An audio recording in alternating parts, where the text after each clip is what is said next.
Olá, pessoal. Todos bem? Um excelente dia. Sejam muito bem-vindos e bem-vindas à nossa quarta aula do curso IES, Iniciação, Introdução ao Yoga Integral. E hoje uma aula muito especial, que a gente vai falar sobre o Yoga do Gita. Então, que a gente possa ter um bom proveito nesse encontro, bons estudos. Lembrando aqui também questões práticas de manter o microfone fechado. Em breve o maestro vai puxar a fala e conduzir a aula, os estudos.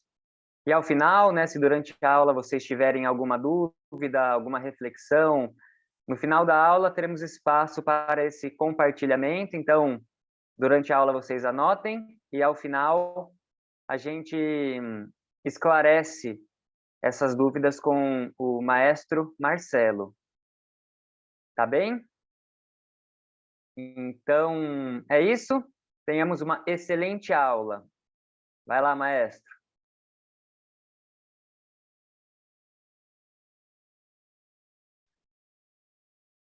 Bom dia a todos.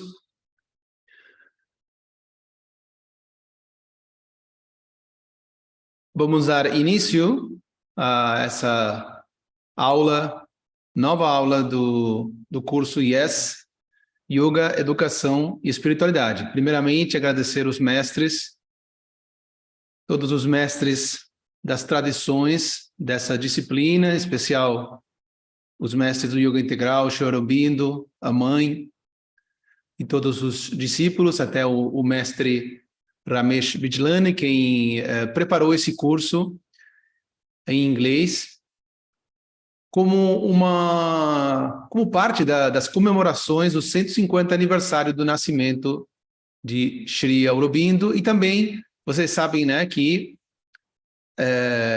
o Sri Aurobindo nasceu um dia 15 de agosto, né? 15 de agosto também é o dia da independência da Índia, tá? Então, o ano passado não só foi o 150 aniversário do nascimento do Sri Aurobindo, senão que foi o 75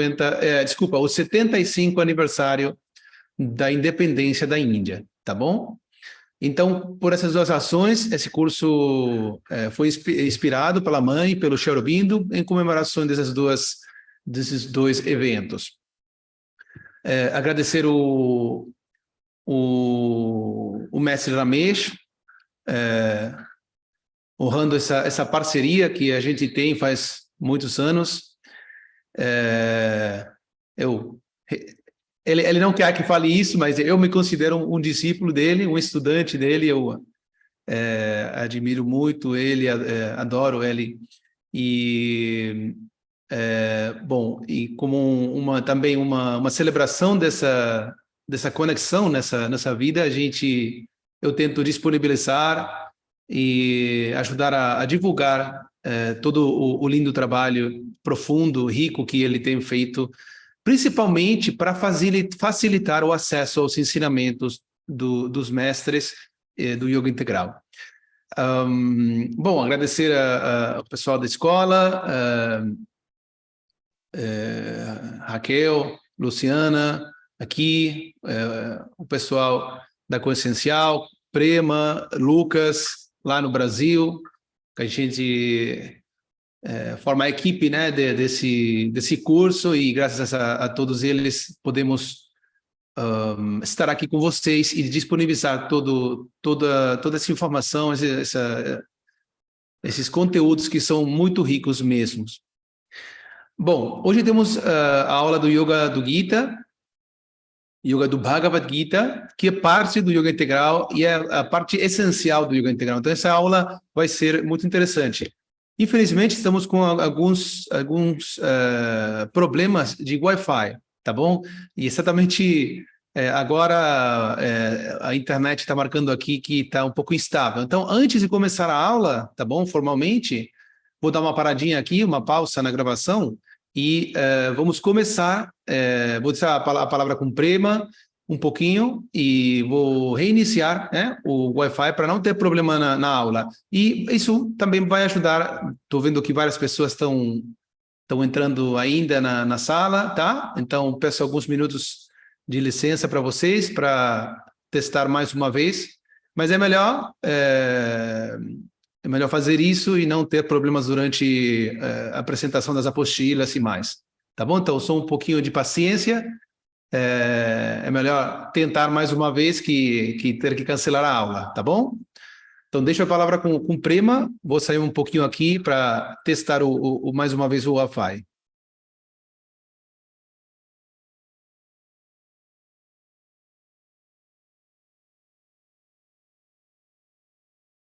Então, nessa aula de hoje, a gente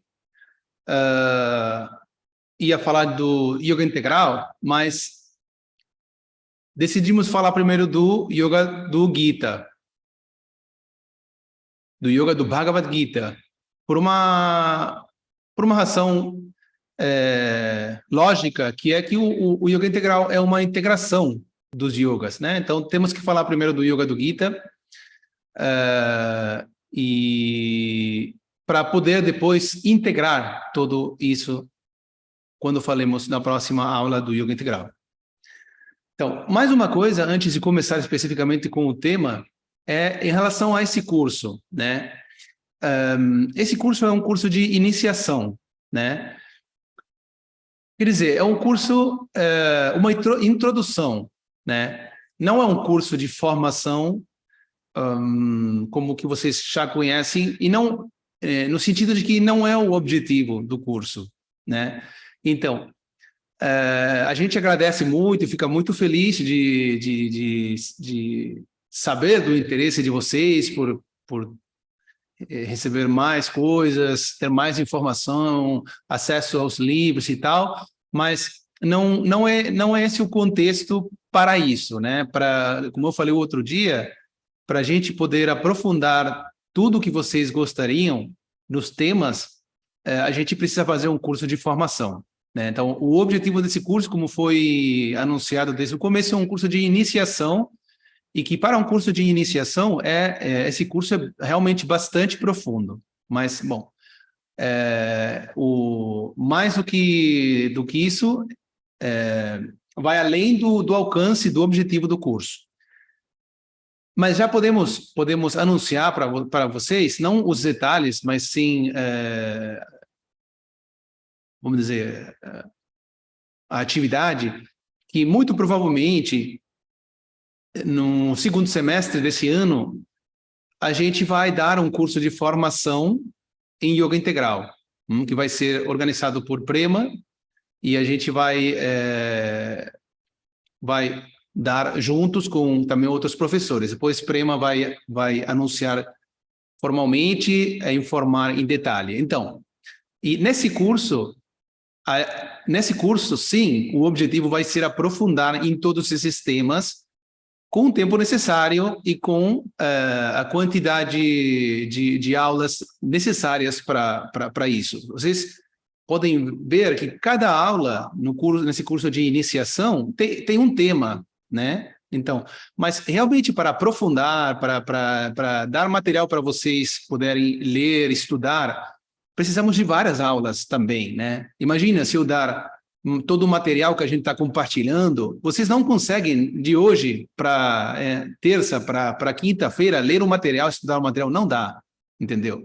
O tempo prático não dá. Então, por isso a ideia não é encher de informação a cabeça de vocês ou inclusive criar o problema de ter que estudar certo material e tal, senão ficar aqui, nos encontrar, apresentar juntos algum conteúdo que seja rico para todos. Talvez muitas coisas vocês já conheçam, algumas coisas não.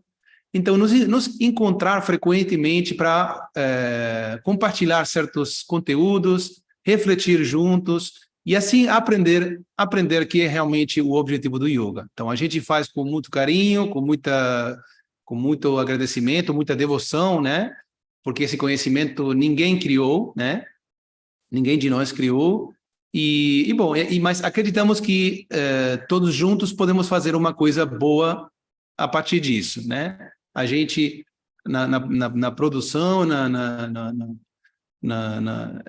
no fato de dar as aulas, e vocês com a atitude correta, recebendo também com a atitude correta e tendo a paciência e a compreensão do que a gente está fazendo, tá bom? Depois, mais para frente, a gente vai ter, quem quiser, mais oportunidades para falar disso com mais tempo, com mais detalhe, com mais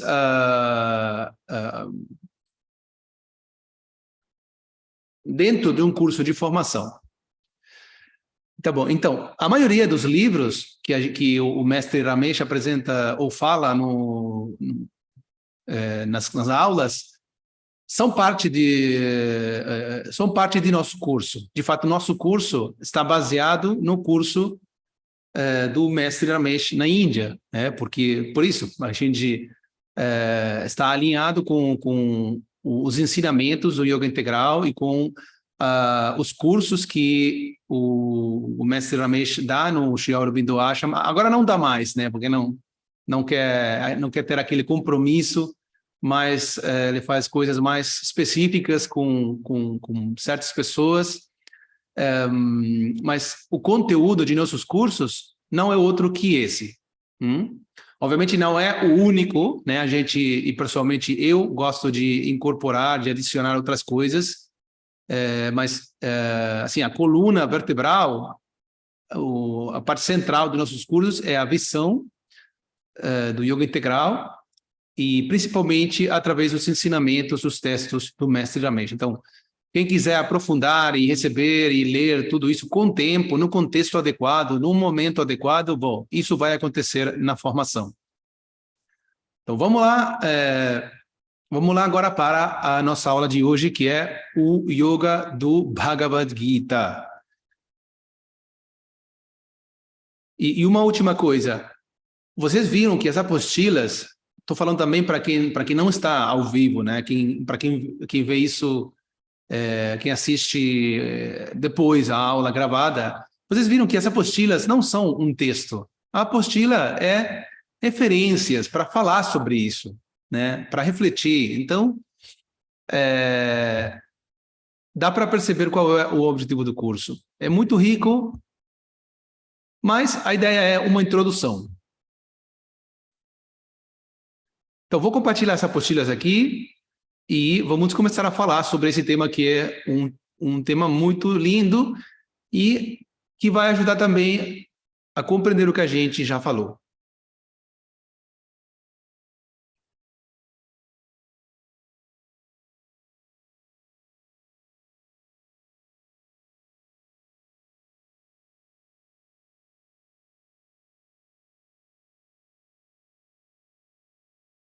Então, primeiramente, agradecer aos mestres do Yoga Integral, a mãe, Sri Aurobindo,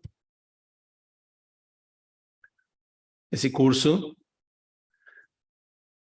que está dentro do projeto YES, Yoga, Educação e Espiritualidade. E como o mestre Ramesh coloca sempre, de forma muito bonita, Yoga é educação, né? A gente fala muito disso nos cursos de formação, que Yoga é educação, não qualquer tipo de educação, mas uma educação espiritual. E uma educação espiritual integral não é qualquer coisa, porque contempla, né, considera, aborda todos os níveis do ser humano, não só a estimulação do que a gente viu já como os instrumentos, principalmente o intelecto.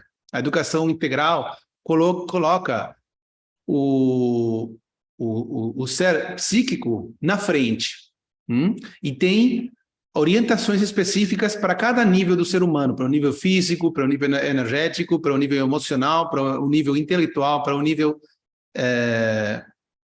supramental. Então, yoga é educação, desde o ponto de vista do yoga integral, mas a educação está incompleta sem a espiritualidade. Quer dizer, sem desse o ponto de vista do Purna Yoga, Purna quer dizer completo, em sânscrito, integral. Então, desde a visão Purnam, e sendo que Purnam é uma palavra em sânscrito que é usada para quê? Sabe para quê? para indicar aquilo que a gente viu no primeiro artigo que eu compartilhei, a qual espírito se refere à espiritualidade, né? Purnam se refere àquele espírito, aquela essência de tudo quanto existe, aquele absoluto. Então, olha só que profundo, né? Já chamaram o yoga de Purnam. E além disso, sendo que tudo é aquele mesmo espírito, mas manifestado em diversas formas, em infinitas formas diferentes, então, quer dizer que tudo é um, em essência, mesmo que pareça diferente. Bom, Purna Yoga integral, quer dizer que não só tem essa visão espiritual, senão que não rejeita o mundo também, nem nada do mundo, mas tenta transformá-lo para que seja um instrumento para que possa funcionar à luz da guia divina. Essa seria a transformação, né, do plano material, do ser humano, e a possibilidade de viver uma vida divina na Terra. Bom, então, obviamente, o sistema de educação no Yoga Integral, a visão da educação, o que é chamado de educação integral, tem essa visão por trás. Portanto, uma educação espiritual, uma educação integral, não pode estar nunca completa sem contemplar a espiritualidade. Quer dizer, essa visão espiritual. E, além disso, espiritualidade, na prática, é yoga. Quer dizer, quando a gente vive sob aquela visão espiritual da vida, né, do mundo, da existência, então o que está fazendo é viver com a atitude yógica, tá bom? Então, yoga é educação, a educação não está completa sem a espiritualidade, e a espiritualidade na prática é yoga. Essa é a visão que o mestre Ramesh traz do Yoga Integral e coloca nesse projeto do curso. Bom, hoje vamos falar em termos gerais, é chamado de escolas de yoga, né? Temos Hatha Yoga, Raja Yoga, né? Todo mundo chama esses tipos de yoga como escolas de yoga. Também tem o yoga do Gita, do Bhagavad Gita, que é chamado de o caminho triplo. Por quê? Porque contempla entre aspas, três caminhos, né? Karma Yoga, Jnana Yoga, Bhakti Yoga. Esses três são apresentados nesse texto antigo, sagrado, que é chamado de Bhagavad Gita. Então, é chamado de caminho triplo. E também está o Tantra Yoga. Então, essas escolas de yoga são as quais o Sri Aurobindo integrou na sua síntese chamada Yoga Integral. Uma das coisas que tem... vamos falar na próxima aula, que é do Yoga Integral, né? Que fala especificamente do Yoga Integral, mas uma síntese do yoga, sabe que tem aquele livro muito conhecido do Sri Aurobindo, que é A Síntese do Yoga. Uma síntese não é qualquer coisa, tá bom? E uma das coisas que tem que ter para ser uma síntese é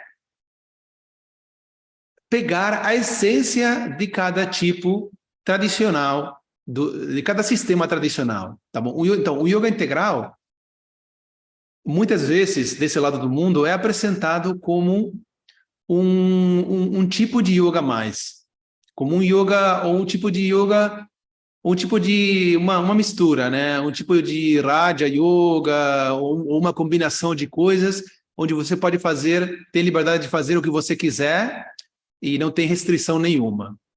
E, na realidade, não, pelo menos como os mestres apresentaram, o yoga integral não é isso. E não poderia ser isso, porque senão isso não é integral. Vamos compartilhar um artigo esses dias que fala o que significa a palavra integral, né? Então, integral não é qualquer coisa, síntese não é qualquer coisa. Então, uma síntese dos yogas tem que ter a essência dos sistemas tradicionais, né? Que foi o que Sri Aurobindo fez. Então, yoga integral não é um tipo de yoga mais, é uma integração dos yogas, que faz várias coisas. A primeira é pegar a essência de cada um. Então, yoga integral pega a essência do Hatha Yoga, do Raja Yoga, do caminho triplo, Yoga do Gita e do Tantra Yoga. Tá bom? Então, em yoga integral tem 6 tipos de yogas dentro, em forma sintética. Agora, que o sistema tenha a essência de cada um, não quer dizer que vai usar da mesma forma, ou vai colocar ênfase de forma equivalente em todos eles. Vamos falar mais sobre isso. Mas já colocando o tema de hoje, o yoga integral coloca ênfase principal nesse, entre aspas, tipo de yoga, que é o yoga do Gita, que a gente vai ver hoje. Quer dizer que yoga integral e o yoga do Gita estão muito, muito em sintonia. A gente poderia dizer que o yoga integral essencialmente é o yoga do Gita, mas não rejeita os outros. Bom, o que é? Vamos rapidinho. O que é para quem não conhece? Difícil alguém não conhecer o Bhagavad Gita, né? Mas é um texto muito antigo que é chamado, na realidade, de Srimad Bhagavad Gita, e que significa aproximadamente a canção de Deus, né? A canção divina, a canção de Deus.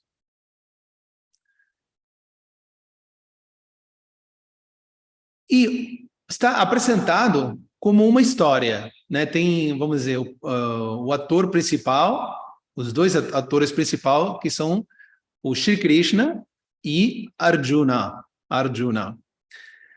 Então, esse texto, esse livro ancestral da Índia, muito reverenciado, apresenta uma história onde a gente vai agora falar mais em detalhe, onde o divino, em forma de um avatar, se fala em português avatar, o Shri Krishna, que se apresenta como o mestre, né? O mestre divino, dá um conjunto de ensinamentos para um ser humano, para um discípulo, que é chamado de Arjuna, e que ele está numa situação especial, né? Que está enfrentando um certo tipo de dilema, né? Ter que escolher entre várias opções. Então, o mestre divino dá posso falar uma lição? Pode falar assim em português? Sim, uma lição para seu discípulo humano, tá bom? Não qualquer discípulo, mas é um discípulo humano. Então, vamos bem? Áudio, vídeo, correto? Tudo certo? Bom, então, o Bhagavad Gita é um texto que tem 18 capítulos, tem aproximadamente uns 700 versos, o que faz disso um texto que não é muito longo, realmente. Pelo menos com os versos, né? Depois sempre tem que ter uma interpretação, e a interpretação, que chama às vezes dos textos antigos, né, de Bhashyam, um comentário. Bom, comentário, interpretação pode ser extremamente ampla, né, longa. Mas Adelene, pega aí. Vou, só uma mofa. Tem um problema ali com o áudio de alguém.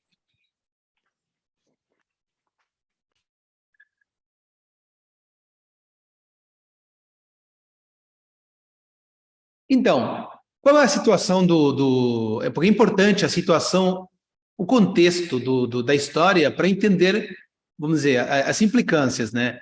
Bom, o contexto da história é que Arjuna, que é vamos dizer, é um guerreiro, tá bom?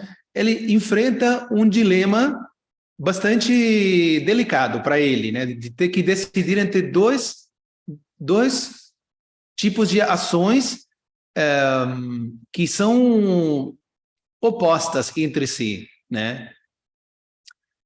Então, ele está num estado de, assim, de dilema, e a situação é de uma guerra, vamos dizer, não sei se uma guerra, batalha, posso dizer, batalha, guerra, bom, tem duas partes, né? Ele está numa parte daquela guerra, e, bom, e ele, vamos dizer, o cocheiro dele é o Shri Krishna, tá bom? Então ele começa a falar e a perguntar para o Shri Krishna. Ele ainda não sabe, o Arjuna não sabe que Shri Krishna, que o cocheiro é o mestre divino.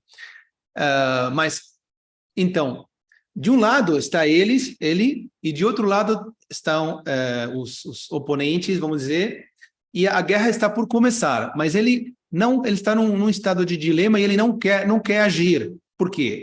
A natureza dele, vocês sabem que na Índia tem, e naquele momento muito mais, tem aquelas coisas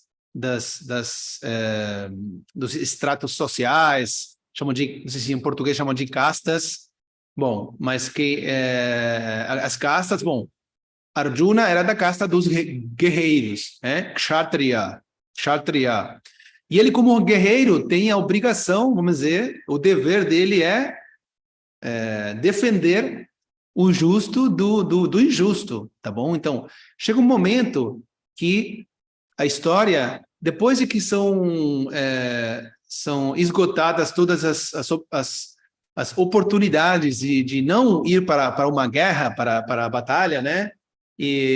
Mas nenhuma dá certa, nenhuma opção de negociação anterior dá certo, então a guerra está por começar, é iminente, mas Arjuna está nesse estado de dilema. Por quê? Porque do outro lado, se ele agir e cumprir com o seu dever vamos dizer, de usar sua força e suas armas e tal, poderia matar, do outro lado, amigos dele, familiares dele, sábios, pessoas velhas. Então, ele não quer, mas ao mesmo tempo tem que cumprir com o seu dever e defender o justo do injusto. Então, bom, essa é a situação, mas o Shri Krishna fala para ele que ele tem o dever de agir como um kshatriya. Então, ele está num estado de dilema. E aí começa, né?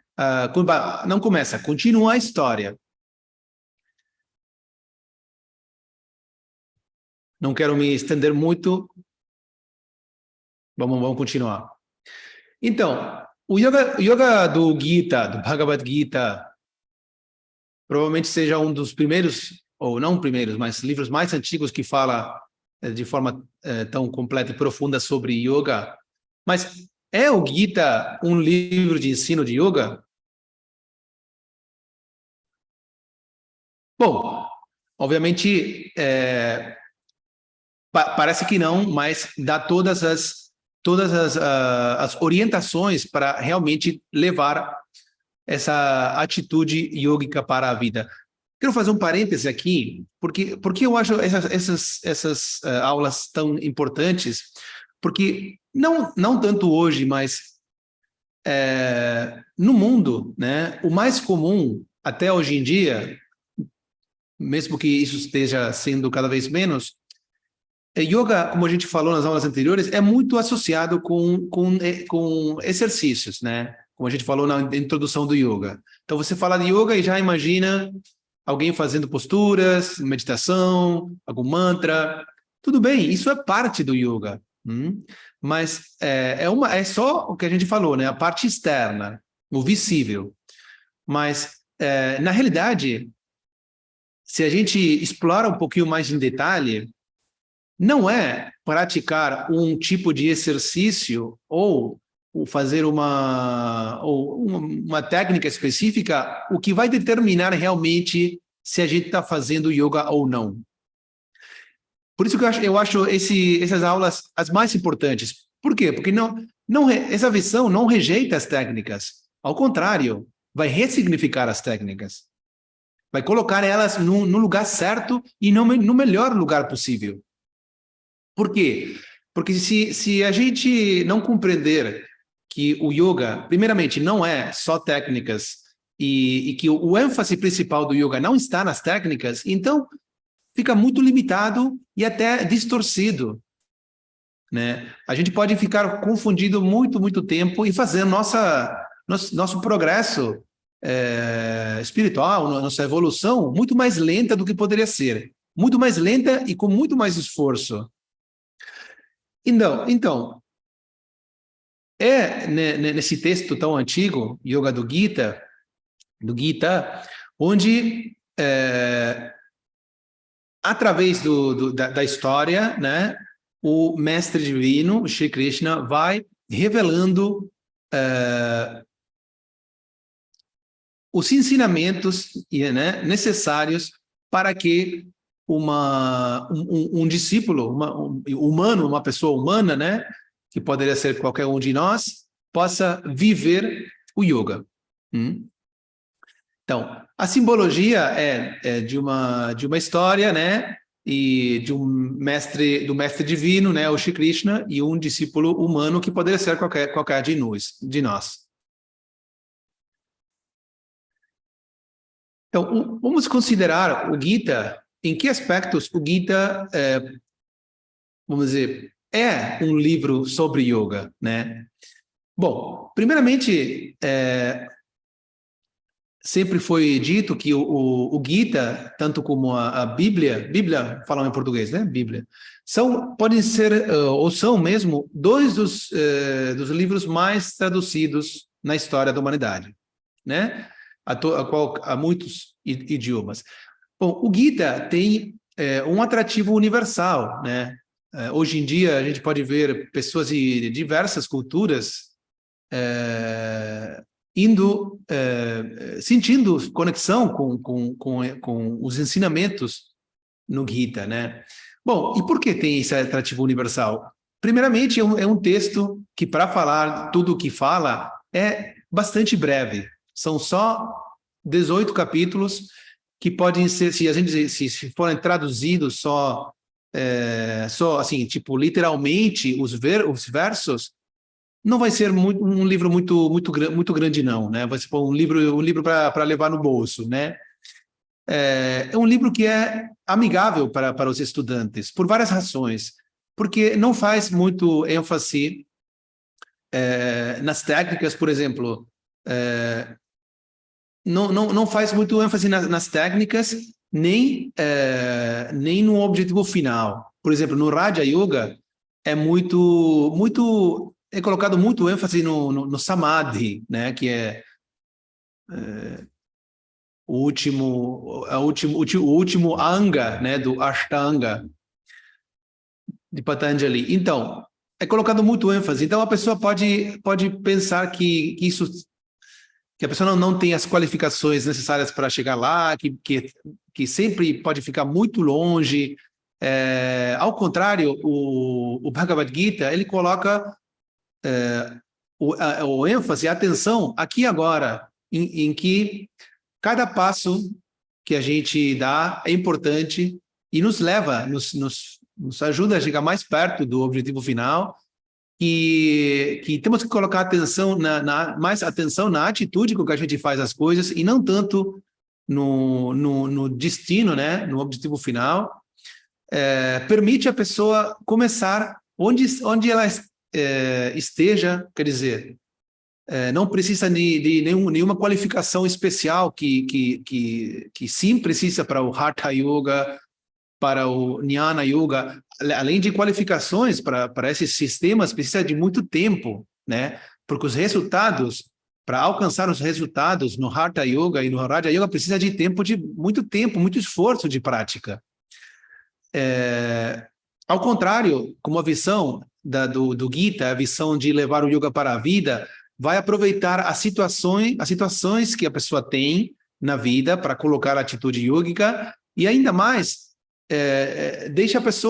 vai deixar a pessoa livre de escolher qual atividade fazer na vida, entendeu?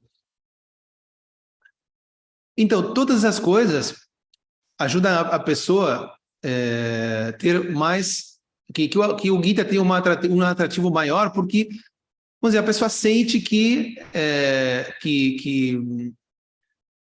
com essas condições pode fazer algum tipo de progresso no yoga e que não está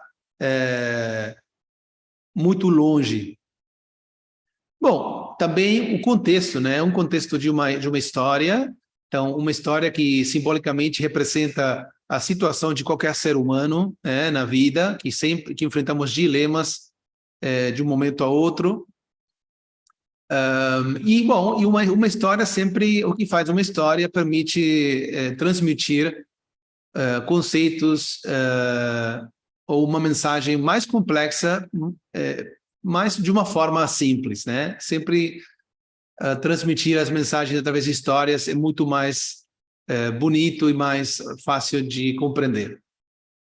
Bom, a trama também é um dilema, como a gente falou, né? Essa situação de dúvida, de não saber o que fazer entre dois ou mais possibilidades de ações. Bom, e aqui tem uma coisa muito importante que tem a ver com o psiquismo do ser humano, né? Por quê? Porque quando a gente faz, vamos dizer, mesmo cumprindo o nosso dever, né, de fazer o que a gente tem que fazer porque somos obrigados ou os códigos morais falam disso, se a gente sentir, né, no nosso coração que não era o correto, mesmo fazendo o correto, a gente não se sente bem. Então, quer dizer que fazer externamente o que é correto nem sempre é o mais correto. E nem sempre é bom para a pessoa. Por quê? Porque deixa a pessoa com um certo conflito interior. Então, dilemas enfrentamos todos os seres humanos e não é vamos dizer, nunca é o que a gente faz externamente o que mais importa, senão a atitude interior, ter a atitude correta, né? A guia correta para escolher o que é mais adequado no momento.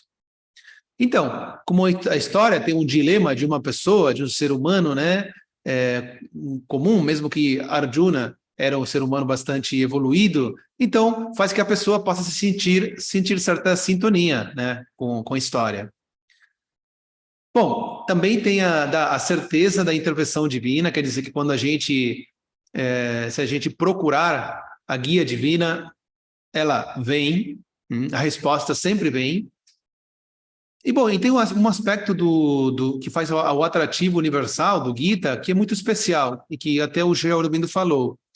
Que o Sri Aurobindo falou que toda a escritura tem dois aspectos. Um que é temporal, mais relacionado ao momento onde essa escritura foi expressada, e tem outra parte que é universal, não, eu diria permanente, atemporal, que não tem a ver com o tempo, o local onde foi expressada.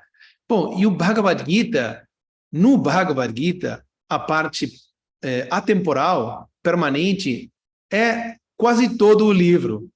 O livro tem muito pouco de referências temporais e locais do momento onde aconteceu isso. Então, essa questão atemporal do ensinamento universal, no sentido de que tem a ver com o ser humano, então, onde tiver um ser humano, vai sentir dilemas na vida humana, então faz que o Gita tenha um atrativo universal.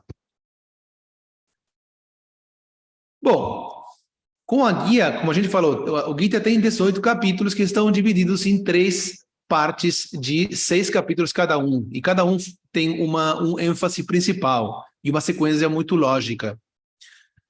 Mas o Gita, com a guia, vamos dizer, a guia, né, que dá nos ensinamentos, nos versos, o Gita, provavelmente evitou mais colapsos psicológicos do que qualquer psiquiatra, né? Psiquiatra. Por quê? Porque coloca o ênfase principalmente da guia, né, interior para as nossas escolhas, as nossas ações.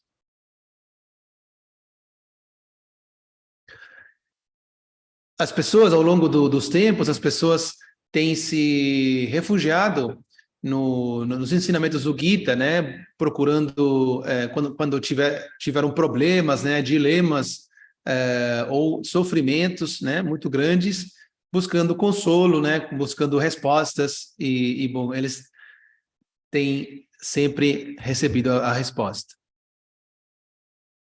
Bom, também tem muitas pessoas assim, importantes na história da humanidade, como esse caso, uma citação do Albert Einstein, que também consideraram a mensagem do Gita muito valiosa em outros aspectos. Então, ele falou que quando leio o Bhagavad Gita e reflito sobre como o divino criou esse universo, todo o resto parece tão supérfluo. Assim como o Albert Einstein, muitas pessoas têm falado, né, sobre o Gita como um livro de referência, um ensinamento para todos os tempos, como às vezes é falado, né? Bom, por que o Bhagavad Gita é amigável, vamos dizer, como eu falo em inglês, student friendly? A gente não achou outra palavra melhor que falar de amigável para o estudante, para o buscador. Primeiramente, o que a gente vem falando, porque não coloca um caminho rígido, quer dizer, caminho flexível, quer dizer que cada um pode começar onde está, na situação da sua vida, com o tipo de trabalho que tem, onde ele vive, com a família que ele tem, que ela ou ela tem, entendeu? Então, independentemente da condição externa da pessoa, pode começar. Não pede qualificações, requerimentos especiais. Então, isso faz que, além disso, a flexibilidade tem a ver com, não só com o contexto da pessoa, senão com por onde começar. Começar pelo estudo mais, pelo conhecimento, começar pela devoção, começar pela ação. Dá liberdade para a pessoa começar por onde seja mais natural para ela, e não que todos comecem no mesmo lugar, como acontece talvez em outros sistemas. Então, isso faz que seja mais amigável para a pessoa.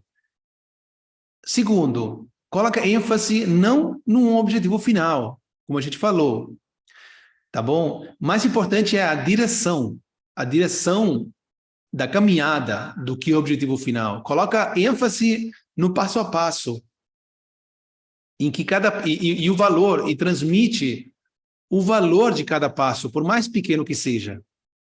É muito importante. Normalmente no yoga a pessoa sempre está pensando quando vai fazer tal postura, quando vai chegar em tal estado, né? Mas o Gita traz a atenção para cada passo que a gente dá. Cada passo é importante, então não precisamos ficar muito apegados ao objetivo final, só precisamos caminhar na direção correta. Bom, garantia de que cada passo ajuda, né? Então, e que cada passo é importante e que, de fato, a promessa de evolução só vai acontecer se a gente dar passos até lá. Bom, tem uma aceitação de como somos, né? Os 3 modos da natureza, isso faz referência às nossas as qualidades da nossa mente, né? Os atributos, as qualidades da natureza, tamas, quer dizer,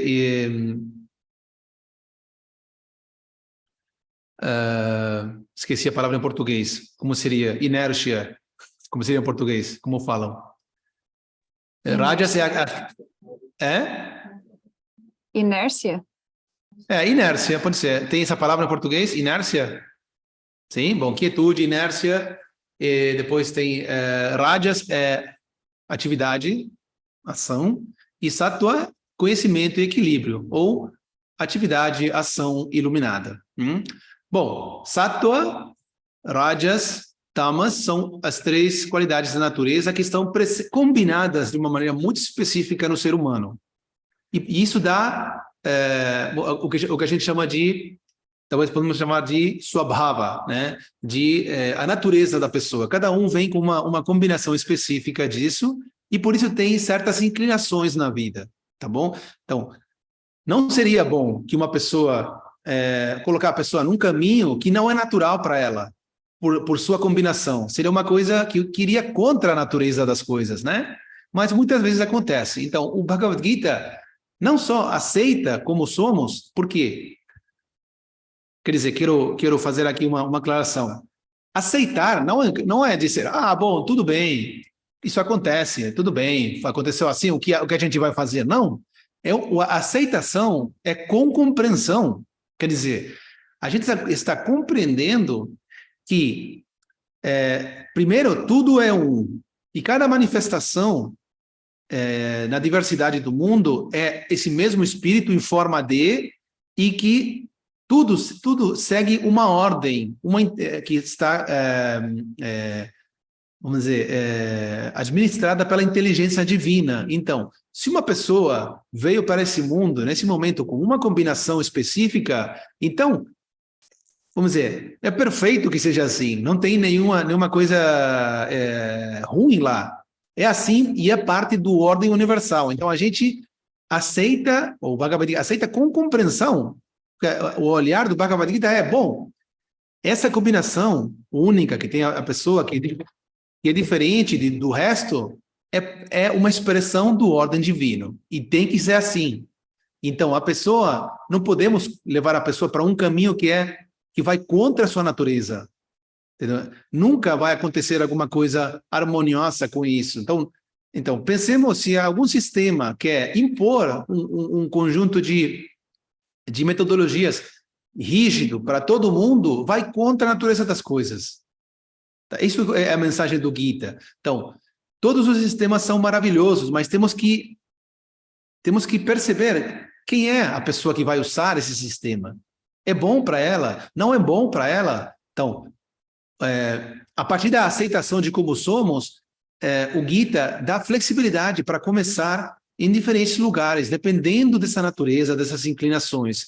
E se a pessoa segue o caminho que é mais natural para ela, sabe o que acontece? A pessoa evolui mais rápido, porque não está perdendo tempo lutando com coisas que não são para ela.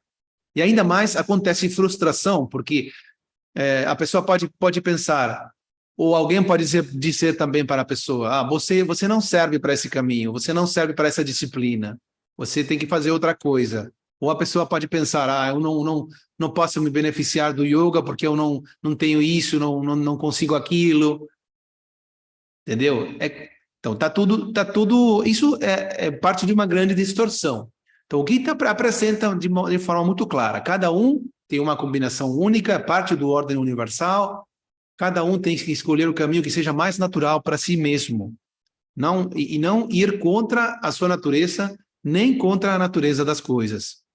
Isso é o que é a maior harmonia possível, é o yoga mais elevado que tem. Bom, faz ênfase na direção, tá bom? A direção é a direção de união, vamos dizer, o destino, né? Está definido como o yoga, né? Como a união do indivíduo com o divino, a união da consciência individual com a consciência divina. E a direção é essa, evoluir de tamas, né? Da inércia para a atividade, né? Rajas, e finalmente uma atividade iluminada, né? Conhecimento e harmonia, que seria sattva. Essa seria a direção dos passos que a gente vai dando, ok? E depois que também é compatível com a vida mundana, quer dizer, não precisa ter nenhuma condição externa especial para praticar o yoga, não precisa viver na montanha, nem num ashram, nem ter o ar mais puro do mundo, pode praticar o yoga em qualquer lugar, se tiver, muito melhor, claro que sim, mas se não tiver, também pode praticar e viver o yoga. Então, qualquer pessoa, em qualquer lugar, trabalhando em qualquer atividade, com qualquer tipo de vida, pode praticar o yoga da mesma forma que o resto e até de uma forma mais profunda. Por quê? Porque e o yoga integral pega muito isso, a vida mundana, a vida cotidiana, diária, dá o tempo todo oportunidades para agir com a atitude yógica. Entendeu? Quando você tem todo o pessoal ao redor sorrindo, todo tranquilo, tem cheio de flores, né? Como tem nos ashrams, a comida é saborosa, é natural, o ar é puro, tem silêncio. É muito fácil, gente. É muito fácil viver o yoga, né? Pega qualquer pessoa na rua, coloca ali, vai virar um yogi ou uma yogini. Mas na vida em sociedade, na vida cotidiana, a maioria do tempo não tem isso. Então, exige muito mais da gente para levar a vida. Então, imagina, se a gente conseguir, pelo menos um pouquinho, não estou dizendo muito, só um pouquinho levar a atitude yógica para a vida, quando a gente tem tantos desafios, nossa, isso vai valer muito.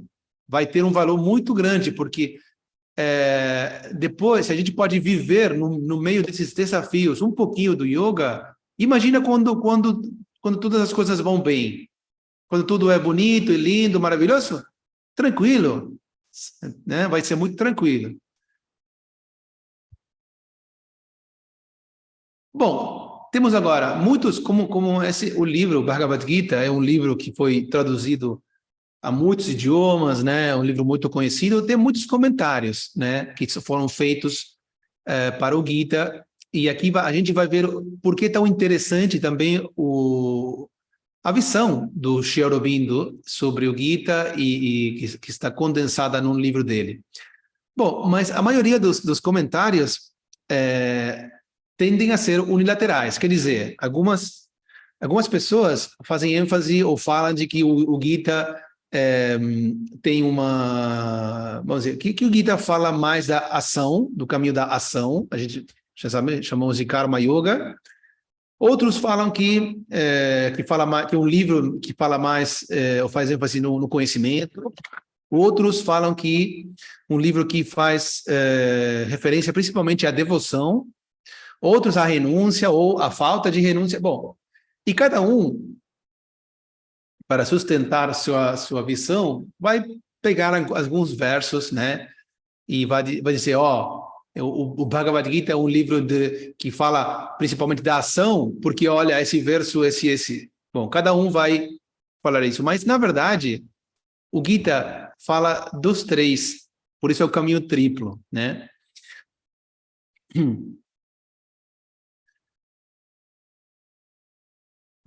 Nesse livro, Ensaios sobre o Gita, que foi publicado, como a gente já viu na história do Sri Aurobindo, na biografia, né, que foi publicado como artigos todos os meses, né, e depois foi integrado num livro, né. Acho que são, deixa eu falar aqui, deixa eu ver, acho que são uns 48 ensaios, não fala aqui, mas sim, aqui, 48 ensaios sobre o Gita, onde o Sri Aurobindo faz uma coisa muito interessante, que é olhar para o Gita como uma mensagem só, uma mensagem completa, não como um pouco aqui, um pouco de lá. Então, olha para o Gita como um todo, né? E isso vai ser muito importante de compreender pelo que a gente vai falar agora. Mais especificamente sobre o Gita. Mas, primeiro, vamos pensar ou lembrar um pouquinho da história do Sri Aurobindo. Por que ele conseguiu fazer isso? Ver o Gita como um todo? Bom, na realidade, o Gita foi parte da sadhana do Sri Aurobindo, né? Quando ele esteve lembram? Ele esteve na cadeia, na prisão, né? Aquele ano onde ele viu Krishna, né? Os ingleses levaram ele para a prisão. Então, o Gita foi colocado nas suas mãos. E ele recebeu a mensagem do Gita, assim como ele viu Shri Krishna em todas as pessoas, em todos os lugares, em todo momento e lugar. Então, ele conseguiu experimentar o significado do Gita, da mensagem, e essa visão do Gita como um todo, não como partes separadas, uma por aqui e outra por lá.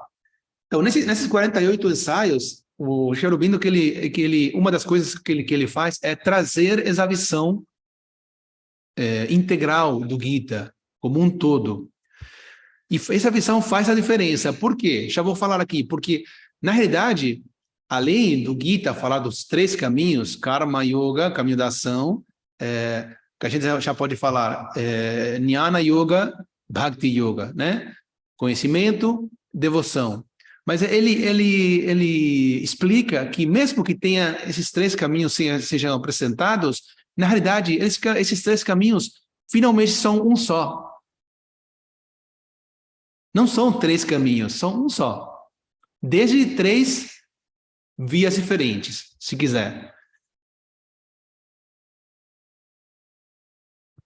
Bom, o Gita, como a gente já falou, o Yoga do Gita é essencialmente uma lição que foi entregue pelo Mestre Divino, o Shri Krishna, para um discípulo humano, altamente evoluído, como foi o Arjuna, né? Arjuna. Vamos dizer, é uma pessoa evolucionada, o Arjuna, né? É uma pessoa que vivia muito instruída, que vivia em relação muito eticamente falando, né? Então, o Gita é essencialmente um ensinamento entregue pelo divino a um discípulo humano, que é o Arjuna. Bom, como acabamos de falar, qual é a sequência do Gita?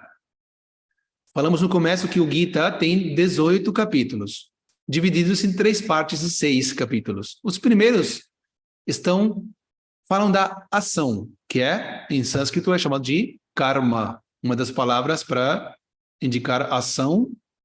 Ação é karma. Depois vem o conhecimento, jnana.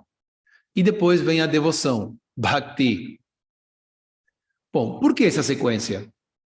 Primeiramente, não é uma sequência assim, porque sim, vamos dizer.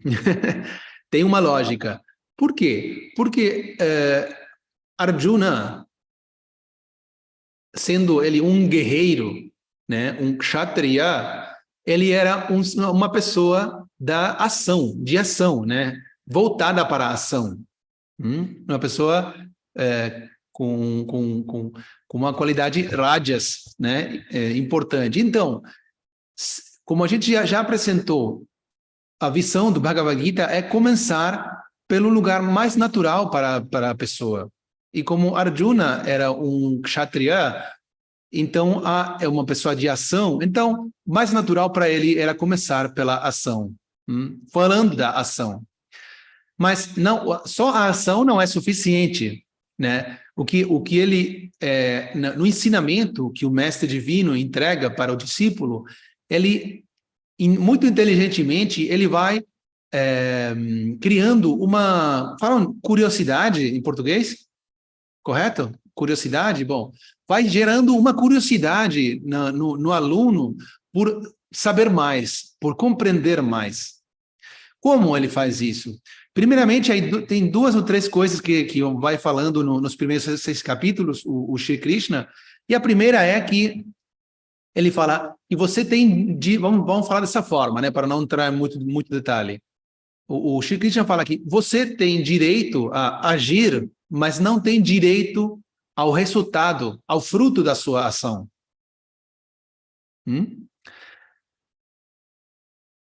Além disso, fala que você tem direito...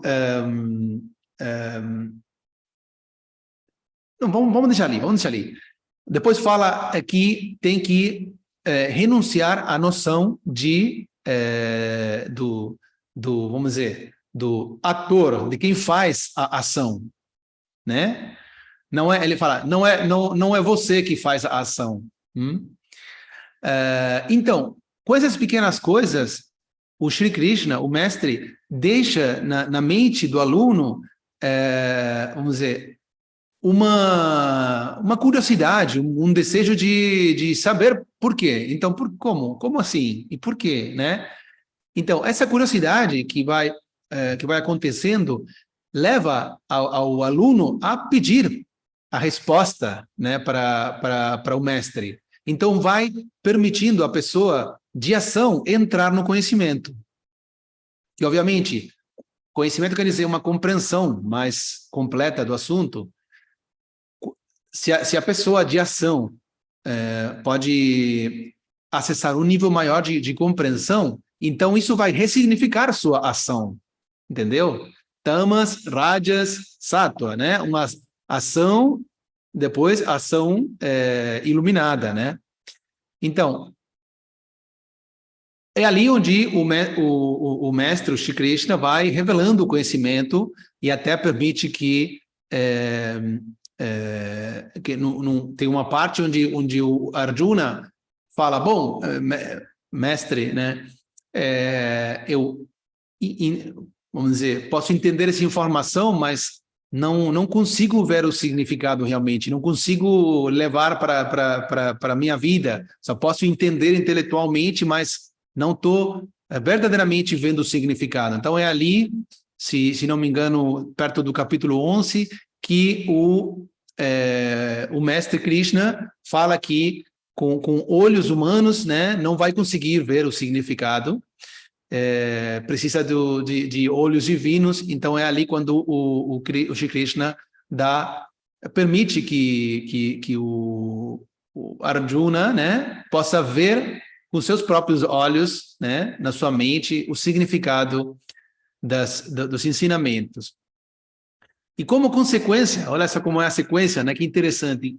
A consequência de ver o significado profundo dos ensinamentos, não só ter a informação na mente, faz que Arjuna, o aluno, o devoto, não, o aluno vira um devoto, isso quis dizer, né? Que é uma consequência natural, quando após a compreensão do absoluto, da totalidade,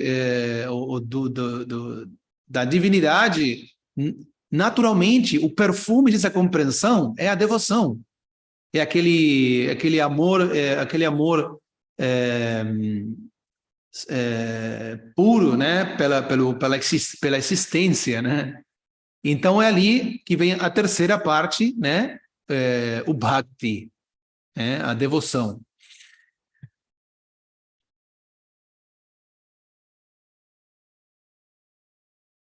Então, agora, o importante aqui, que a gente falou, a flexibilidade do caminho que dá o Yoga do Gita, é que, bom, nesse caso, no Bhagavad Gita, a história vai nessa sequência: ação, conhecimento, devoção, mas não tem por que ser sempre assim. Poderia ser de outra forma.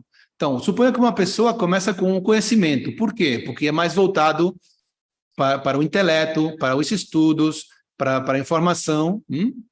Então, mas quando a pessoa começa a, vamos dizer, a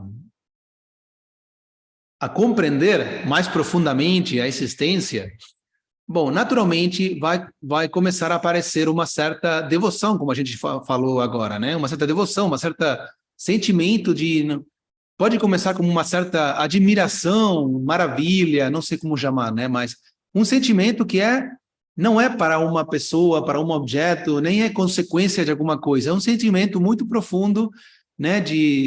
Para aquela coisa magnífica, universal. Bom, então, e aí aparece o devoto, né? A devoção. A devoção na pessoa. E a devoção, quer dizer, aquele espírito de devoção, né, na pessoa, se a pessoa não fazer nada, não fizer nenhuma ação para servir, né, para honrar essa maravilha, a existência vai ficar como se fosse... Não vai ter muito sentido. Então, a pessoa vai se sentir estimulada, né, para agir no mundo como e servir, né, a esse divino, né, que está compreendendo e sentindo. Então, mesmo que uma pessoa comece com jnana, com conhecimento, os três vão virar um também, vão acontecer, não tem como não acontecer. Então, quer dizer, os três são um. E a mesma coisa aconteceria se a pessoa começa com o bhakti, com a devoção, né? Tem pessoas que sentem já naturalmente, tem muitas, por exemplo, o Ramakrishna, né? Que sentiram isso. O Guru Nanak, Tulsidas, Mirabai, bom, vários mais. Surdas. E a partir da devoção, dessa conexão já com o divino,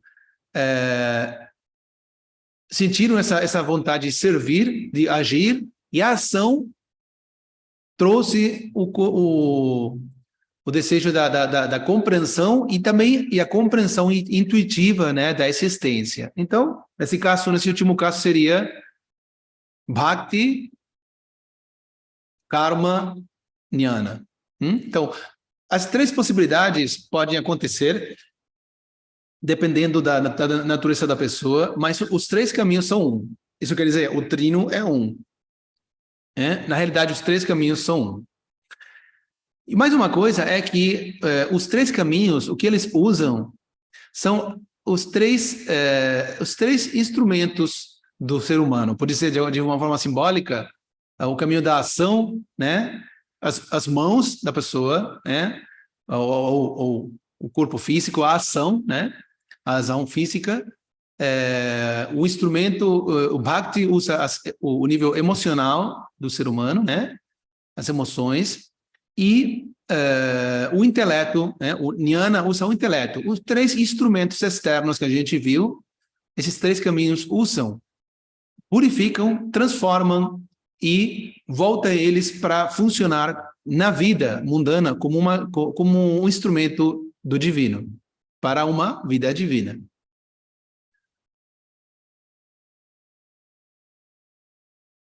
Então, que os três são um, quer dizer, se encontram, né, quando a ação é iluminada pelo conhecimento e lubrificada pela devoção. Essa é uma frase muito linda. E aqui tem uma frase da mãe, né, no seu livro Plegárias e Meditações, que é uma compilação, que fala: em teu amor está a paz, em teu amor está a alegria, em teu amor está a soberana alavanca de trabalho de teu servo.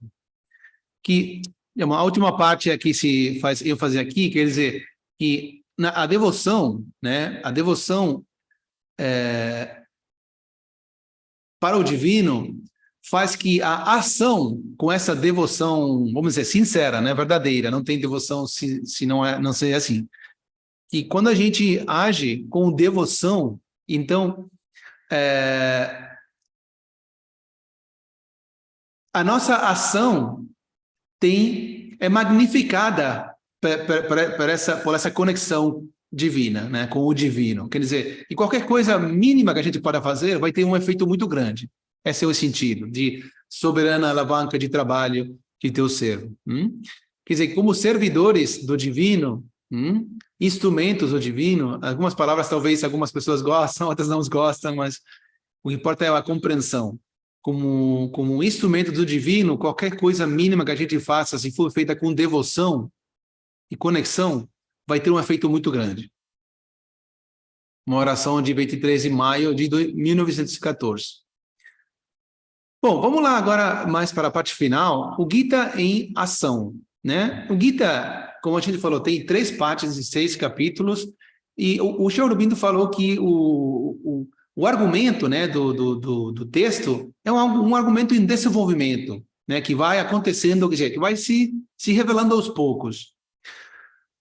Bom, o que a gente já falou, né, no momento que começa com a ação, o mestre, para gerar a curiosidade e o interesse por aprofundar, né, do aluno, fala de renunciar ao fruto, né, ao fruto das ações.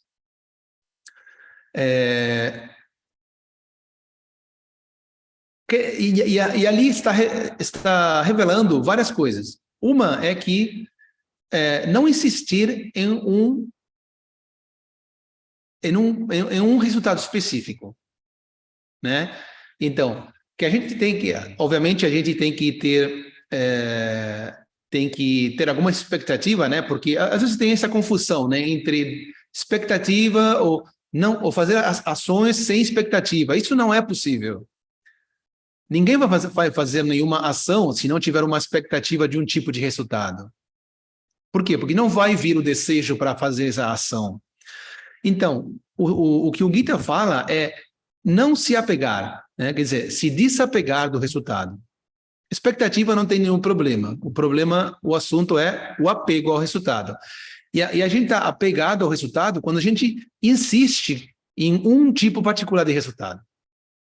Isso acontece muito na nossa vida. A gente quer que aconteça isso ou que não aconteça aquilo, em qualquer nível da vida. Então, a atitude que o Gita quer propiciar, né, na ação é desapegar, fazer como a gente vai ver agora, fazer nossas ações com a atitude correta, da melhor forma que a gente possa, mas renunciando ao fruto dessas ações, quer dizer, ao resultado, deixando o resultado nas mãos do divino. Como? Com desapego, com entrega. Essa é a atitude do Karma Yoga. Quando a gente fala de Karma Yoga, não é só limpar um ashram, tá bom? Karma Yoga, na realidade, é toda ação na vida feita com atitude yógica. E qual é a atitude yógica? É dupla. Primeira, tem a ver com as nossas ações, é fazer nossas ações como uma oferenda ao divino, né? E o outro aspecto é receber o resultado de nossas ações, né? Bom, obviamente, fazer as ações como uma oferenda ao divino, se desapegando do resultado, e receber o resultado de nossas ações, as experiências da vida, como um presente divino, quer dizer, como uma oportunidade para aprender. Essa é a atitude do Karma Yoga.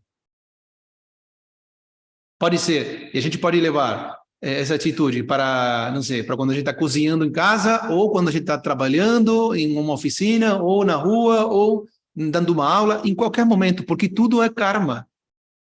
Ou não é? Nossa vida não é outra coisa que as ações físicas, verbais e mentais. Então, todas são karma. Então, Karma Yoga tem a ver com isso. Então, renunciar ao fruto, então, o Gita fala disso. Também renunciar à ideia de eu sou quem faz a ação. Quer dizer, a noção do vamos dizer, fazedor. Né? Que é outra coisa que o mestre Shri Krishna fala para o Arjuna e gera curiosidade, né? Você não é o fazedor, você não é quem faz a ação. Então tem que renunciar ao fruto, eu sou o fazedor, e renunciar a outra, vamos dizer, a eu, mim e meu. Quer dizer, o que está querendo dizer aqui é renunciar à noção individual, renunciar ao ego, que é vamos dizer, um aspecto necessário para virar aos poucos, para se transformar, se purificar e virar aos poucos um instrumento do divino. Tá bom? E, bom, também a gente poderia dizer que renunciar não é feito através da força, né? Senão através do desapego, da perda de interesse, de ganâncias e perdas mundanas, né? Isso só pode vir se tiver algum tipo de contato mais profundo com o ser. Bom, continuamos com o Gita em ação, né? Quer dizer, o Gita como um instrumento, né? O nosso corpo, mente como instrumentos, como instrumentos na vida, né? Os instrumentos da vida. De fato, viver como um instrumento do divino, onde nossas ações sejam guiadas pelo divino, não é outra coisa que a vida divina da qual fala o Sri Aurobindo. Então, não apego ao resultado, quer dizer, viver... O que a gente está dizendo aqui é como é que, na realidade, a gente leva a mensagem do Gita para a vida, para as ações. Bom, sendo um instrumento, o que significa ser um instrumento do divino? Bom, tem a ver com não ter apego ao resultado das ações, não apego ao trabalho, quer dizer, ao tipo de atividade que a gente tem que fazer na vida. Desde a visão do Gita, não importa muito qual tipo de trabalho ou atividade eu tenho a fazer. Qualquer tipo de trabalho, seja que eu goste mais ou menos, é uma oportunidade para eu agir yogicamente. Então, não teria por que a gente ficar em conflito porque não está fazendo o que mais gosta. Toda oportunidade, todo trabalho é uma oportunidade para agir yogicamente, tá bom? Então, sem apego ao trabalho, oferecer o trabalho ao divino, como a gente já falou, a atitude de Karma Yoga. De fato, Gita em ação seria Karma Yoga, Karma Yoga. E aqui tem uma frase do Sri Aurobindo, né, nesse poema maravilhoso, o Savitri. Tuas servidões na terra são maiores, rei, do que todas as liberdades gloriosas do céu. Não, olha só. Ser um instrumento do divino aqui na terra é maior do que todas as liberdades gloriosas do céu. Né? É uma comparação muito, muito linda, né? Bom, o que a gente vinha falando então, Swabhava, Swadharma. Swabhava, que quer dizer, é a combinação natural com que a gente vem para esse mundo, tá? Combinação de sattvas, rajas, tamas. E obviamente, bom, a partir disso, qual tipo de trabalho é mais adequado para essa pessoa com essa combinação específica? Mas Swadharma quer dizer o que a gente tem a fazer, né? O que a gente tem que fazer num momento dado, num certo momento. Quer dizer, qual seria a ação correta num certo momento. No caso de Arjuna, né? Ele era um guerreiro, então ele tinha a obrigação, né? A ação correta para ele era defender o justo do injusto, né? E, bom, o Swabhava dele, ele era uma pessoa com mais componente de Rajas e Sattva, né? Então, mas Swabhava e Swadharma a mensagem é que tem que funcionar livres das preferências, né? Muitas vezes acontece que preferência quer dizer o que eu gosto ou o que eu não gosto. Não vamos se aprofundar muito nisso, mas só colocar aqui para a gente refletir. O que eu gosto ou o que eu não gosto tem a ver com a nossa individualidade, com o nosso ego. Swabhava e Swadharma tem a ver com nossa essência. Como a gente é, a constituição única com que a gente veio e a ação correta para a gente. Então, de alguma forma, vamos deixar assim, evoluir para a evolução de uma pessoa, é preciso que a pessoa possa fazer o tipo de trabalho que tem a ver com a sua natureza, mais perto da sua natureza, e que faça as ações corretas, sua dharma, e deixe de lado as suas preferências. Quer dizer, fazer o correto e não o que eu gosto.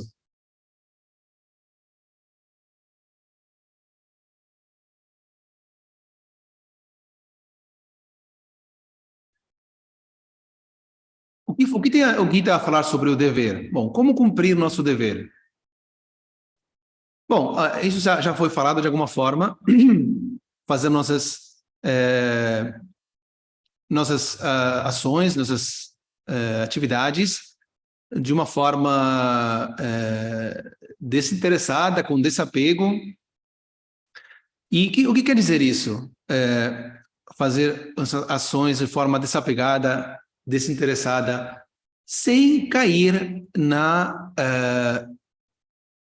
nos pensamentos de ganância ou perda pessoal. Quer dizer, o que eu vou ganhar se eu faço isso, o que eu vou perder se eu faço isso. Quando nossas ações estão guiadas por esse tipo de pensamentos, então a gente perdeu a atitude yógica. Perdeu a atitude correta que o Gita fala, da qual o Gita fala. Mas mais importante do que como fazer, nosso dever, qual escolher, né? Qual ação escolher. E, bom, é aqui onde entra o dilema, né? O dilema que o Arjuna teve, mas Arjuna só é um símbolo do que acontece para o ser humano, né? Todos temos dilemas na vida diária e muitos deles. Então, quando a gente fala de dilema, estamos falando de pelo menos duas opções, que algumas vezes podem ser, nem sempre uma claramente correta e outra incorreta, às vezes tem duas que são corretas, né? O mestre sempre fala de uma história, né, de uma pessoa, não lembro o nome agora, mas é um diplomático japonês que vivia na Lituânia, na Segunda Guerra Mundial, e aí escutou muito barulho lá fora, né, e tinha centos ou talvez milhares de judeus pedindo para ter a visa para ir para o Japão, porque era iminente que o Hitler viesse e poderia matar todos eles, né? Aí ele perguntou, entrou no dilema, o que fazer, né? Se eu cumprir com o meu dever ou não, talvez a maioria deles não estariam, não poderiam receber a visa, mas vão matar eles se eles ficaram aqui. Aí ele perguntou para o governo do Japão e eles rejeitaram uma, duas, três vezes e disseram que não poderia dar a visa. Mas ele finalmente, nesse dilema, ele decidiu não vamos dizer, pela razão, mas sim pela guia do seu interior, né? E ele deu todas as vezes, obviamente, quando mandaram chamar ele do Japão e, obviamente, já podemos imaginar o que aconteceu, mas ele fez o correto desde o ponto de vista espiritual. Mesmo fazendo, escolhendo, né, um tipo de ação que vai contra as regras. Mas, bom, num caso mais comum, o dilema está no dia a dia, pensa, não sei, uma mãe que é médica e que tem uma filha pequena, né, que está doente e que sabe que se não vai ao hospital, as pessoas doentes vão, se ninguém pode ir por ela, as pessoas vão sentir a falta dela, porque ela tem que ir para o hospital atender as pessoas né, doentes, mas tem o filho em casa que também está doente, o que faz? Então, são dilemas que os dois podem ter duas opções que parecem corretas. Então, qual escolher? Né? Esse é o ponto. Não só qual escolher, senão agora vem um ponto de desde que lugar eu posso escolher. Já sabemos que se escolhemos desde o intelecto, as emoções, o corpo, que, vamos dizer que, guiado pelo ego, não vai dar certo e não vai ser a atitude correta e não vai ser a escolha correta. Então, o que o Gita fala e o Yoga Integral pega muito fortemente é buscar a guia para essas escolhas de outro lugar, que é muito mais verdadeiro, mais certo, mais claro.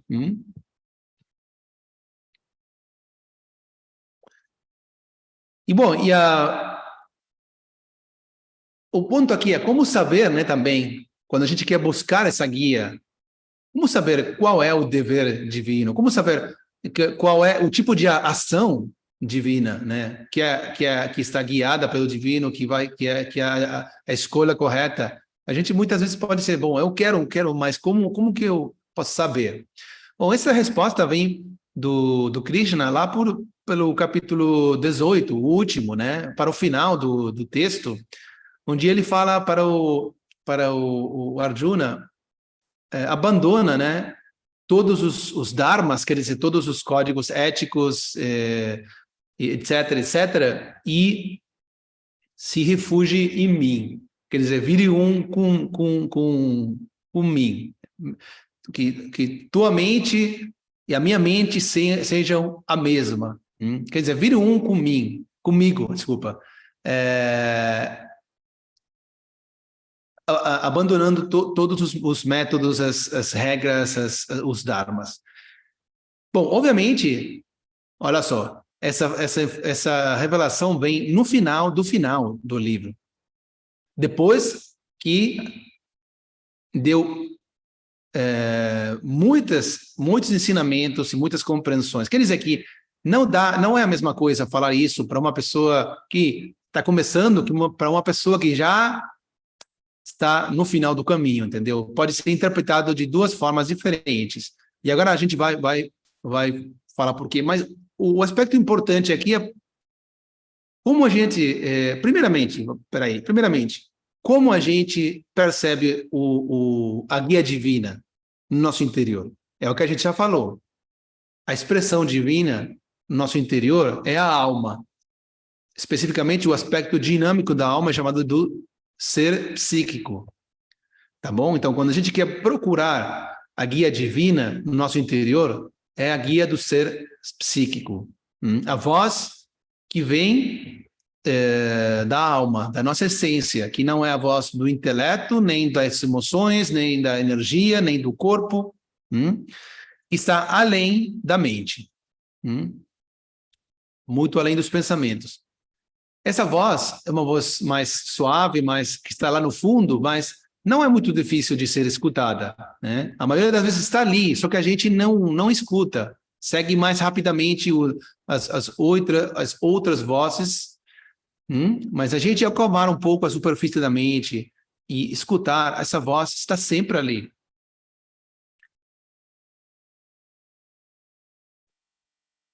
Então,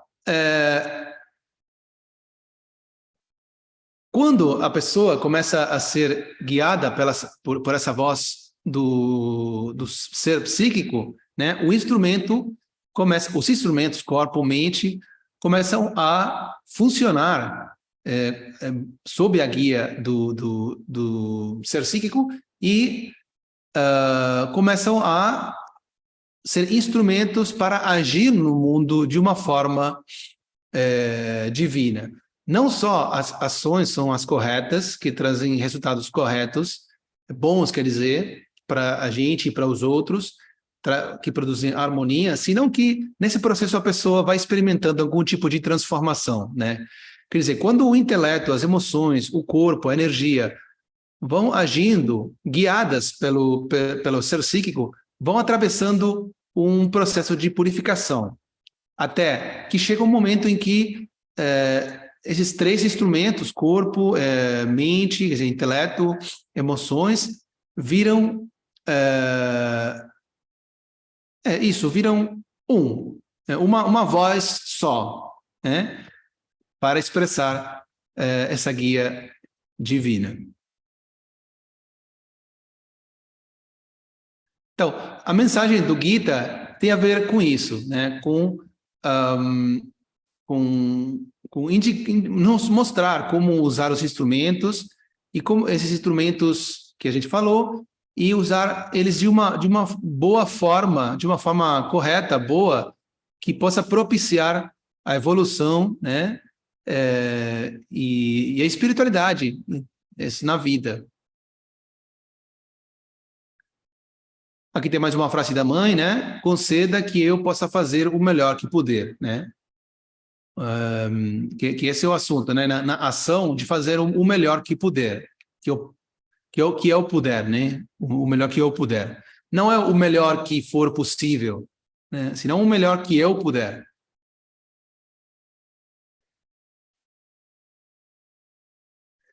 Mais uma frase agora da mãe, né? Falando do Sri Aurobindo. Peraí. O Sri Aurobindo considera a mensagem do Gita a base do grande movimento espiritual que conduziu e conduzirá cada vez mais a humanidade à sua libertação, ou seja, a sua fuga da falsidade e da ignorância, rumo à verdade. Dá para ver a importância que o Sri Aurobindo deu à mensagem do Gita. Bom, e aqui só para finalizar algumas como que podemos chamar, algumas perguntas, frases, né, para integrar um pouco o que a gente viu, que o mestre sempre gosta de colocar. Então, Bhakti, devoção, é um caminho de yoga que é, vamos ver, simples, B, fácil, C, eficiente, D, é um atalho. Vamos ver qual é a resposta correta. Bhakti é um caminho de yoga que é simples, né? Por quê? Porque não exige nenhuma qualificação especial da pessoa. Não tem que ter nenhum conhecimento especial, nenhum intelecto desenvolvido, não tem que ter nenhuma habilidade especial com o corpo, nem nada. É só o sentimento de amor, mas que seja simples não significa que seja fácil, vamos dizer. Por quê? Porque entrega total não é fácil para ninguém, né? Agora, outra mais, é necessário o máximo esforço pessoal no caminho no caminho da ação, B, no caminho do conhecimento, C, no caminho da devoção, D, todos os três acima requerem o mesmo grau de esforço pessoal. Vamos ver a resposta. Máximo de esforço pessoal no caminho de conhecimento, né? No Jnana Yoga. Por quê? Porque, bom, tem que ter memória, tem que ter um intelecto muito ágil, tem que ter uma capacidade de compreensão importante, então isso leva muito esforço nesse caminho. E agora vamos abordar algumas afirmações, né? Vamos ver se elas são corretas ou não, ou falsas. Afirmação: o Gita é um evangelho de ação. E a razão pela qual isso é falado é que o Gita começa com ênfase na ação. Obviamente, não é verdadeiro. A afirmação é uma declaração falsa, né? Porque, na realidade, o Gita não é um evangelho da ação, fala dos três yogas, e até fala dos três que são um, né? O trino é um. E a razão, bom, é uma razão correta em relação à afirmação, mas a afirmação é falsa. É verdade, o Gita começa com ênfase na ação? Sim, é verdade. Mas a afirmação é falsa. Outra afirmação, o Gita começa com ênfase na ação, isso é verdade, e a razão Arjuna era um homem orientado para a ação. Outra verdade, né? A asserção, a afirmação é uma afirmação verdadeira e a razão é uma afirmação verdadeira também. Outra afirmação. No yoga, o caminho da devoção requer muito menos esforço pessoal do que o caminho do conhecimento. A razão, a devoção não requer grande inteligência nem instrução educacional. Bom, a asserção é uma afirmação verdadeira, é verdade, né? A gente já viu isso. O caminho da devoção requer menos esforço. A razão também é uma afirmação verdadeira. Por quê? Porque a devoção não precisa de nenhuma inteligência especial porque trabalha com as emoções. E nem também nenhum tipo de instrução. De fato, tem os exemplos que a gente falou, né? Muitas pessoas que foram grandes santos, né, e sábios, não tiveram nem sequer uma instrução formal. Por isso, nem foram para a escola. Mas ainda foram iluminados. Então, o caminho da devoção não requer essas coisas. Mas, bom, a ração não é uma explicação correta para a afirmação, né? Quer dizer que essa ração não explica corretamente por que o caminho da devoção não requer muito menos esforço. Mais uma afirmação.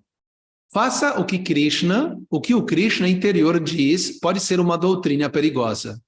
A ração é muito fácil confundir a voz do ego com a voz de Krishna.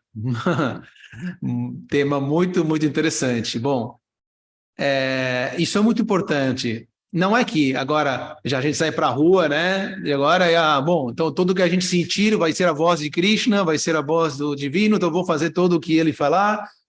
Não é assim, né? Portanto, é verdade.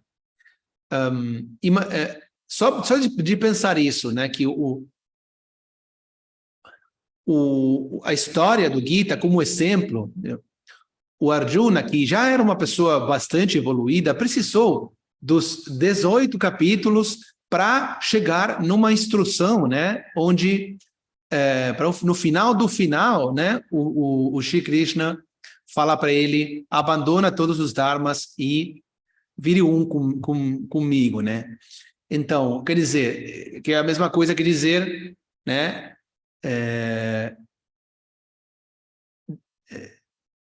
faça o que é a vontade divina. Mas para poder fazer isso de verdade, precisa uma grande purificação interior, uma grande clareza interior, um grande trabalho. Então, não é que de um dia para outro vai acontecer. Então, é perigoso e é muito comum, né, a distorção de confundir qualquer conteúdo da mente com a voz do divino. Tem acontecido para muitas pessoas, incluso para pessoas bastante evoluídas também. Então, antes disso, a gente precisa viver bastante em relação ao que é correto. Quer dizer, as questões éticas e da ordem assim, universal. Então, a asserção é uma afirmação verdadeira, a ração também é uma afirmação verdadeira, mas... e também a ração é uma explicação correta para a afirmação. Bom, chegamos no final, então, como a gente falou no começo, tem algumas leituras que a gente disponibiliza no curso, né? De fato, esse livro inteiro está no nosso curso de Yoga, é Primer on Yoga, do mestre Ramesh Britulani, mas o capítulo 4 fala do Yoga do Gita. De fato, no segundo ano está a maior parte desse livro. Bom, tem como vocês já conhecem, a síntese do Yoga, que faz referência ao Yoga do Gita, né? Tem na introdução, no capítulo 4, onde fala dos sistemas de Yoga. Depois tem na parte 3 do livro, o capítulo 1, né? Com o título Amor e o Caminho Triplo. Bom, tem o livro Ensaios sobre o Gita, né? Também tem outros livros que não são de Aurobindo, por exemplo, esse livro também muito lindo, do Anil Baran Roy, The Message of the Gita, a mensagem do Gita. Bom, tem outro livro que tem muitos artigos, Sabedoria Espiritual em Pequenas Doses, que a gente está compartilhando com vocês em português aos poucos. Tem a revista The Call Beyond, que a gente traduz ao espanhol. Também tem alguns artigos sobre o Yoga do Gita. Então, perguntas, comentários, né? Sinta-se à vontade de enviar um e-mail para contato coessencial@gmail.com. E, bom, agradecemos aos mestres por essa aula. Obrigado.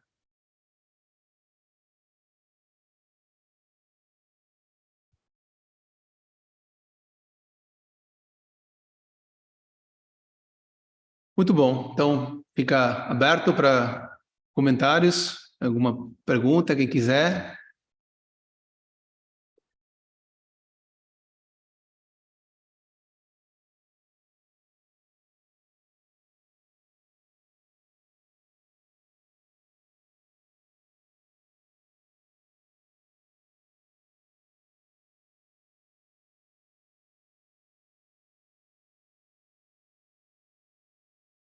Bom, se não tiverem perguntas, vamos encerrar a aula. E a gente se vê quinta-feira. Boa semana. Tchau, tchau.